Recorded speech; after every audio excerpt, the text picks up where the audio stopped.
In our Old Testament reading today from Genesis, we have a shocking story with a bold point to make.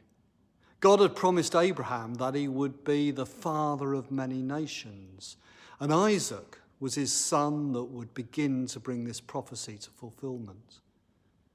In this story, though, God asks Abraham to offer Isaac as a sacrifice, absolutely abhorrent to us, but not uncommon perhaps at that time.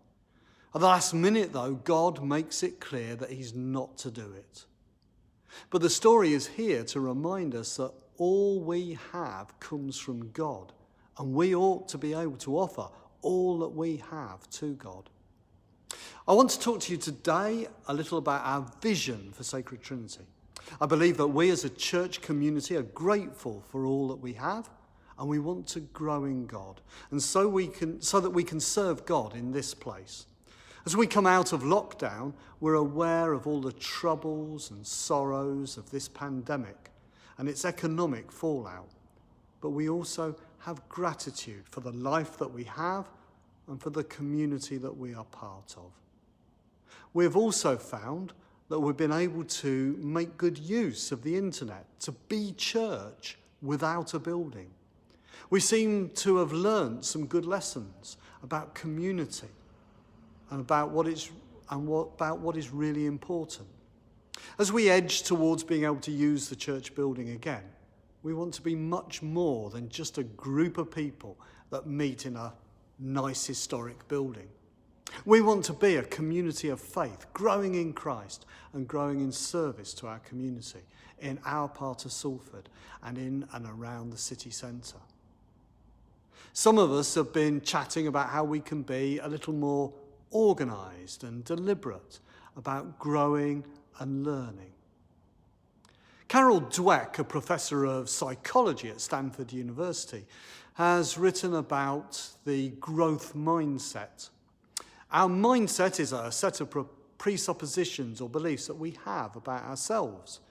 Individuals who believe their talents can be developed through hard work, good strategies and input from others have a growth mindset. They tend to achieve more than those with a more fixed mindset, those who believe their talents are innate gifts. This is because they worry less about looking smart and they put more energy into learning. When entire organisations embrace a growth mindset, people report feeling far more empowered and committed. My hope is that we as a church could have a growth mindset.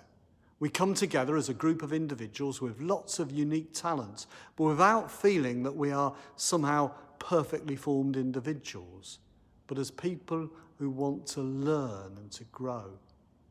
As a church, we want to learn together and to try things. Some of the things we try won't work, but we'll still be learning as we try them. One of the things that we are aware of is that in our sermons, you often get unconnected thoughts from week to week with little additional material. What we'd like to try is being more thematic in our approach, tackling a theme over 3 or 4 weeks, or working through some of the different approaches to a topic. We also realise that we could make a lot more use of the internet to back things up and to help people further explore the theme. So we want to try sharing resources connected with the theme of the sermon and even get discussion happening online. Think that people can access at a time that suits them. We've got some ideas about this, but we're also still working on it. We'll let you know the coming theme and ideas in the next couple of days. So keep an eye out for information that we share. And let us know what is a good way to communicate with you. Should we put more things on our website or on Facebook?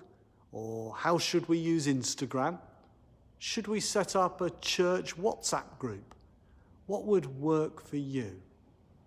We want your ideas and we want to try different things because we want to be a learning and growing community in which our vision can become a reality Our vision is to build friendship and community in which faith, hope and love can transform lives.